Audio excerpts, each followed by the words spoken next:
This is F.D. Recovery, where we interview addicts and alcoholics. Our aim is that through this podcast, we might help you on your journey of recovery. Thank you for listening. Hello, this is Frank with F.D. Recovery, and you're listening to the Weekly Intention. So the way it works, we choose a spiritual principle, our topic, and we use it week to week, and we come back, discuss it, and do a recap, and so on and so forth. So my recap for last week is tolerance, but let you guys know ahead of time, this week's weekly intention is hope. Up with hope, down with dope. So before we dive into hope, not dope, of course, let's recap on tolerance, right? So how did tolerance work in my week? Well, tolerance is a tricky one, right? You realize how intolerant you are by working tolerance, right? That was the thing I noticed mostly about myself is how intolerant I was to people's beliefs, whether it be political, whether it be spiritual, how closed off I really am and how much I really have to open up my mind, right? And it's just kind of crazy. So, but, the way it worked with me in my week is being a little bit more patient with people, understanding that, whether their perception's right, wrong, or whatever my judgment is upon it, right? I gotta understand for me, it was like I had to have a little bit of compassion on how they may have got to that conclusion, right? If 1 + 1 is 5 in their mind, you know that it's incorrect, right? So there are some universal truths that definitely pertain to most things in life as far as simple stuff, right? But when you start dealing with the more complex stuff like beliefs, opinions, and things like that, that's when it starts getting tricky. When the argument of who's wrong or right kind of comes up, right? And when you're living a spiritual life, you know that in a negative way, ego is really not your amigo, right? Don't get me wrong, your ego is great when it's a positive expression of your ego, right? Because you need ego to coexist on this planet. There's a certain song and dance for everything, and you have to wear a hat for pretty much everything you do in life. So you got to learn how to switch hats and play that song and dance, right? And so to think that just ego is completely out of the picture is, I don't think is possible, or maybe I'm just not there yet. Either or, right? But I do know as of now, in my spiritual and mental development, when it comes to tolerance and things like that, I've learned to slow down and kind of, think before I talk, right? Because the one thing that I try to do in recovery is try to be a net positive to people's life, and I spoke about that last podcast, but it's true, man. And how do you be a net positive, right? Well, let's start by just not pissing people off at first, right? Or pissing people off in general. I mean, you can never tell what's really gonna piss somebody off, but I know what pisses me off, and it's usually people saying stupid stuff, right? So I just kind of go off the gauge of, maybe if I don't like it done to me, then maybe I shouldn't do it to other people, right? I don't like my beliefs bashed. I don't like my opinions bashed. So why am I going to do that to others, right? It opens the door for unnecessary resentments. And when it comes to true tolerance, right, learning to just respect another person and their process and what they got going on, respecting them as a spiritual being on this path that you are also on, right? And no matter what, I believe it's all spiritual. I don't have, I'm not here I'm not the arbiter of truth and like what I know is law, but I've gathered on my intel thus far that it's very spiritual, right? So I think tolerance is super important when it comes to the spiritual domain, because we can get a little besides ourselves on certain topics, or whether it be whatever, right? And I heard a funny thing in the meeting the other day, right? This person was sharing, and they're just sharing what's on their heart, and they say, they say, if I hear see another thing on Facebook about something and someone's opinion, I just want to see how your daughter's doing, or your family, and how your kid did during the game.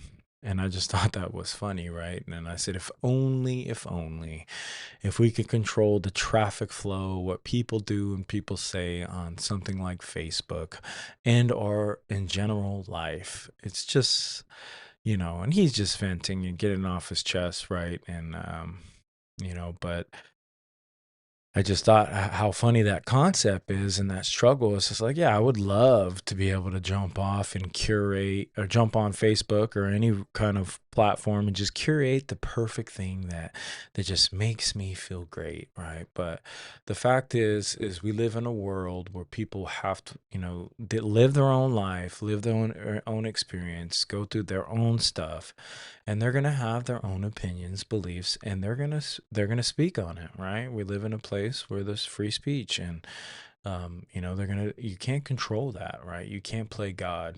And just the mannerism this guy was expressing, he was just expressing frustration, and it was no malice at all. I was just interested, and I'm like, man, if only I can do that, right? But it's not realistic. There's just no way to do it, right?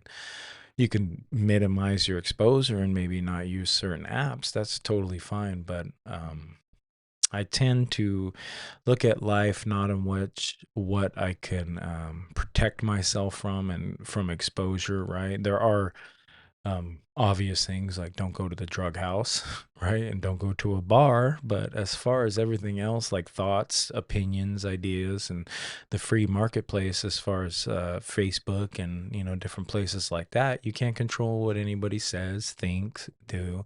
And you can try, but you're going to get really tired and exhausted really fast, right?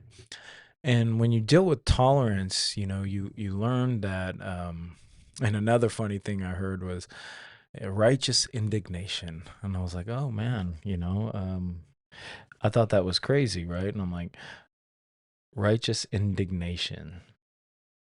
Let's see. And he said that, and it says, righteous indignation is anger or outrage at perceived injustice or a moral wrong. Distinct from anger motivated by personal offense, it stems from a sense of justice and duty, driving positive action against wrongdoing, as seen in biblical accounts or prophets, Jesus, blah blah blah. Right? It goes down into it carries the risk of becoming self-righteous, angry, such as being destructive, that could lead to lack of empathy or virtue. Right? And I thought that tied in very well, because righteous indignation, the way he was using it, it was just like, I get it, right? There's a lot of people that do a lot of look at me stuff, and who knows what reason it's for. Um, I can't sit here and pretend that you are speaking up on your end for what you think and what you believe, and I'm just gonna blanket it as righteous indignation. It's like, how fair of that is me to you, right? And then getting rid of some of these labels, I realized, getting to the thick of it, because he had his opinions, we all have ours, right? And I'm like, wow, right? And I'm like, oh, and then it made sense to me. Oh, you're right. Everybody, people are like that, yeah. And then I'm like, okay, had to take a step back. I'm like, hey, man, where's the tolerance in this, right? We could all get to a place where we can say anything about anyone. The world is so full of complex thought and a bunch of fancy words to kind of, and especially in the debate kind of factor, or just trying to see who's right. It's like you can come up with fancy stuff, right? But what I realized on this tolerance thing, it says that it doesn't matter what you believe. It doesn't matter what your opinion is. I'm going to respect it. right? I said all that just to get to that point. I was like, wow, because there was a struggle in me, and right, and I'm like righteous indignation. And I'm like, yeah, yeah, I get it, man, hell yeah. And then I'm like, okay, so here I am. You're having what you're going down with, and whatever it could be, righteous indignation. It could be whatever, right? But as soon as jump on that train and start labeling and start putting you in a box, it's like, I realized I was like, holy smokes, there I go, man. Am I being intolerant? And I started looking at within, right, and going, wow, man, and there I am judging again. Okay, so I take a step back and go, try to take a deep breath and kind of breathe in, right? And I'm like, all right, there's some work that needs to be done within myself, because if I'm doing this back and forth stuff, man, it's something I need to look at, right? If I'm getting either triggered or stirred up and, jumping on the bandwagon or whatever when someone starts speaking up, I got to look at what's going on inside me. Why is this speaking to me? Why it, or if there was something that should have spoke to me, why wasn't I listening? Right. I'm like, okay. So the message that I got from all that was like, oh man, I need to be more tolerant.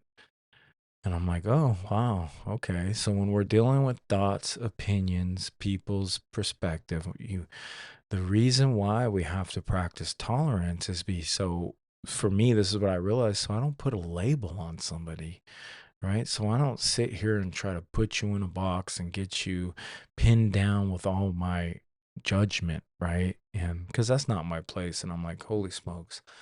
So you mean to tell me, this is the realization I got to. So you mean to tell me I could allow you to think exactly how you want to, feel exactly how you want to, and say exactly what you need to, and I don't have to rebuttal. I don't have to say anything in the contrary, and I can just let you coexist, right? And at least for me, there are times to put up arms and stand up for yourself and create boundaries. Don't get me wrong. What I'm saying is don't bow. That's not what I'm saying. Is what I'm saying is bow in the right way, right? Be humble, bring some humility into it, because in the end, all I really want for me and this individual is peace, right? And I'm like, wow, tolerance does really allow me to feel peace in the moments, even when I disagree. I'm like, okay, well, so going back and forth on all this tolerance stuff, I'm like, wow, I've gotten to this point to where some of this is making sense, and I had to go through that roller coaster ride of hearing other people's opinions. And so I slowed down and started listening to, because if I'm practicing tolerance, what do I got to do? I got to listen to people's perspectives, not trying to interrupt it, don't try to be right, just let them exist exactly where they are, right? And the benefit that you get from that is that I noticed this week is astronomical, right? Not only does a person feel heard, right, which is the most important thing, right? There's nothing worse in a relationship where somebody doesn't feel heard, right? And I had a situation where somebody close to me was saying, I just don't feel heard. And and it was a business deal, right? And I'm like, okay, well, I'm listening, and I explained my part of the process and why I do what I do, and I did what I did, and we came to a better understanding. It doesn't necessarily make them unfeel what they felt, but it can bring some clarity into the situation when you start practicing communication, and work on things like tolerance, and you start, it wasn't and bringing tolerance in that conversation. It wasn't, oh, this is where I'm right, this is where you're wrong, blah blah blah, right? It's like, okay, I hear you, right? Yeah, I hear what you're saying, and I get it.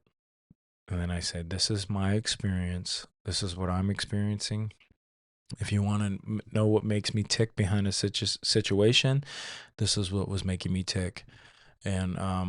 And we were able to come to a little bit better understanding, right? I definitely can't control how somebody thinks, feels, and all that, but I could for sure provide some clarity of my end and what my intentions are, right? So that wrapping up clarity, or not clarity, sorry. I said clarity so much times it confused me, right? So wrapping up tolerance, we're going to move on to hope. Let's see what hope has to say. All right. Hope refers to a feeling of expectation and desire for a positive outcome, or a belief that something wanted is possible, or likely to happen. All right, a verb means to desire something with anticipation. Hope can also be a noun representing the person or thing that provides this expectation or desire, right? And I love the way it breaks that down, right? It says verb, right? Means to desire something with anticipation, right? And then it also talks about it as a noun representing the person or thing that provides that expectation or desire. I like that because, I like to let's see.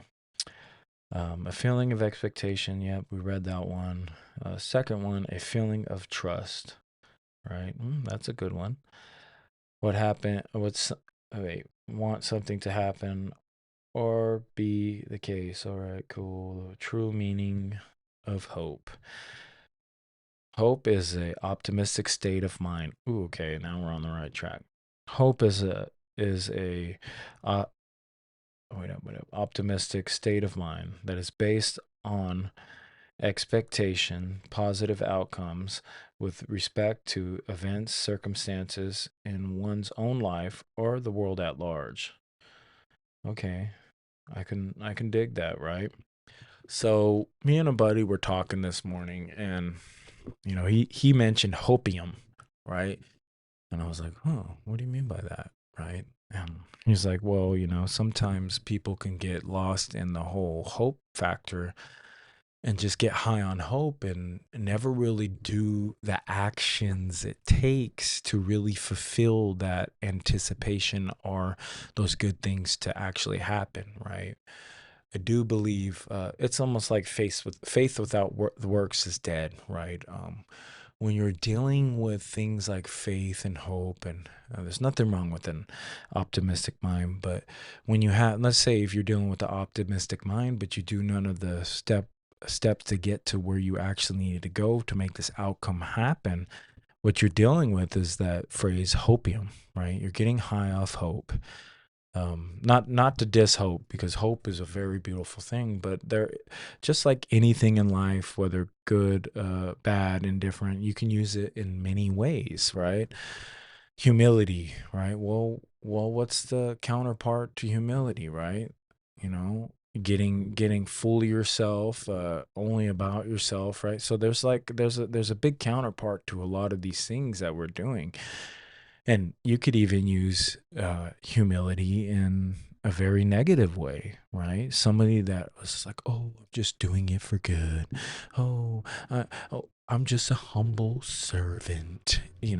Doing these things in your life and putting your needs last because, oh gosh, I just want to be so humble that everybody notices how humble I am, right? So using these things that uh, could potentially be positive, but you're displaying them in a negative fashion, right?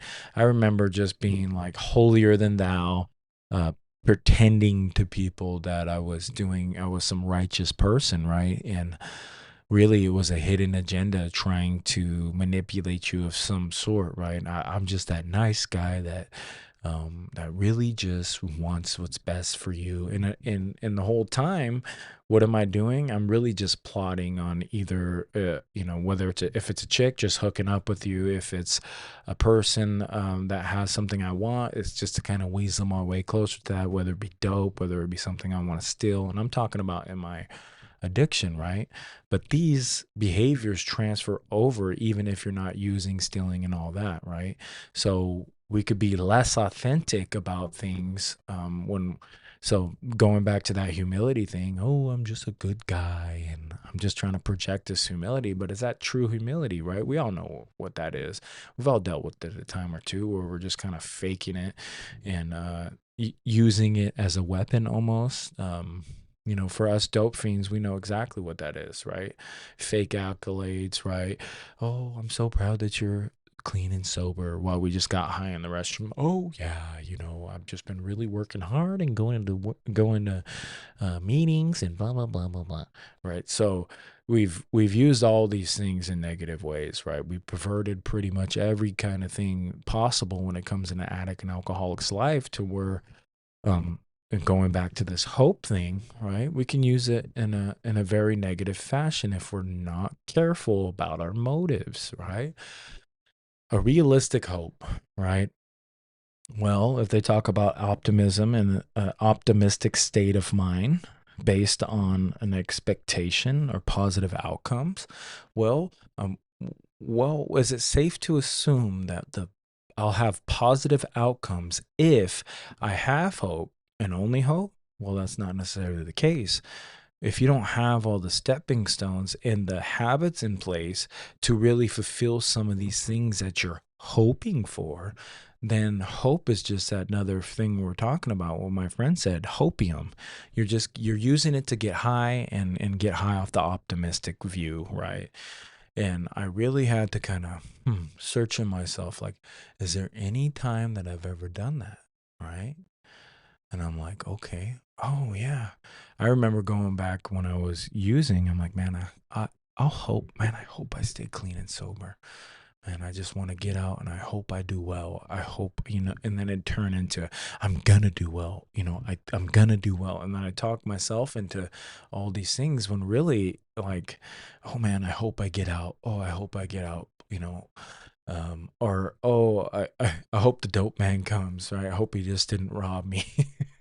All these ridiculous ways I was really hanging on to hope with no real skills or real information to kind of back it. It was just purely just hope, right? We're talking about hope and faith and all those things, right? And I know today, if I have hope,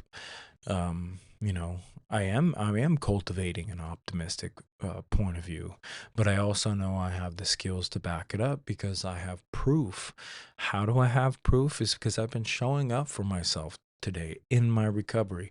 I've been showing up for my family, and I know to this day, based off data, right, or data, however you want to say it, I know today, based off that data, that basically, when it comes to it, it's okay to hope, right? Because I know I got what it takes. I got a higher power that has my back, and I got that faith combined with hope.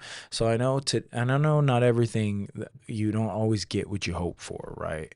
But I do know that you kind of get what you need sometimes, right? And it goes back to that the whole reality of, I'm going to use hope not to get high off the good feeling, but off realistic expectations based off of the work I am putting in, right? I can't complain about the stuff I didn't get for the work I never put in. Come on, man. But I know today that I'm putting in the work and I'm putting one foot in front of another, right? So I learned how to cultivate true hope because I put up or shut up today, right?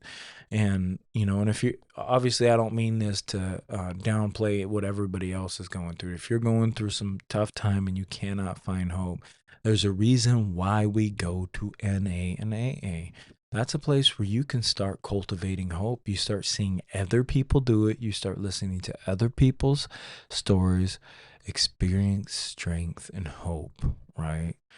But today, my hope is based off of data, right? I put myself in these positions. My higher power put me in a position. I'll correct that. My higher power put me in a position to where I entered these rooms 7 years ago. 7 years and one day ago. Mind you guys, for the listeners out there, I do have 7 years clean and sober as of yesterday. And that means no drugs, no booze, no nothing. So that's a big one. I have to reiterate that, right? Because in the past, I've always thought, well, I could do a little bit of this. I could smoke a little weed, or I could do a little bit of kratom, or I could do a little bit of opiates. It's just not it's not my drug of choice. So duh, I could do it, right? But I realized for this addict and this addict alone, you can do whatever you want in your recovery. Um, well, I don't truly believe that, but if you're in a place where you're battling some addiction and you know you're misleading yourself, I totally get it. I was there too, right? But for me, this addict, what clean and sober means is nothing in the system unless otherwise told by a doctor, right? You know, so I just wanted to throw out there that it is possible, and it leads us right back to hope, right? Hearing that shit makes us go, "Wow, we can do it." Because I was a no good junkie, dude. I used to shoot up a lot of drugs. I used to do copious amounts, smoke it, whatever, however I had to do to get it on my body to change the way I feel, thought, and behaved. So that's hope in itself, jumping on in here and doing things that will fill you up with hope. Also, I will add, that hopium complex that you can create is like, well, I'm going to fill myself with positive stuff so I can feel good, but I'm never going to do any of the tools or never use any of the tools or do any of the actions that help cultivate that hope into reality, right? It helps bring hope to the forefront, and, the things you were hoping for, they come to fruition, right? And also, one thing I've learned with hope is hope for realistic things, right? If the one thing that I used to set myself up for all the time is I would hope for things that I was never really in line to get, right? I was, whether it was spiritually, I was misaligned or disaligned or however you want to call it, right? I was never in line within to really be able to afford or accept, or however you want to spin it, that blessing, right? You got to be spiritually well to get some of these things, right? The one thing I've learned with my higher power is if he leads me to something today, I know I'm exactly where I need to be, right? Before, I would just con my way to a situation, and I'd find myself very inequipped to manage the blessing given to me, right? Because I kind of bullshitted my way to it. So I urge you, if you're out there, you're having a struggle with hope, you're having a struggle with faith, and some of those spiritual principles that coincide with it, right? I urge you to get to a meeting, man. Get your ass to a meeting where you could hear somebody's experience, strength, and hope, and maybe ask them to sponsor you. Please. I beg you, because really, I really hope anybody out there that's struggling with addiction can, really find that place of peace, right? And can really start using these spiritual principles. All right. This is Frank with F.D. Recovery. Love you guys. And this week is hope. Up with hope, down with dope. Later, guys. Love you. Peace. Thank you for tuning in to FD Recovery. A reminder, be kind to yourself on this journey of recovery. Also, call your sponsor. Get connected to local support groups. And for one day at a time, stay clean and sober.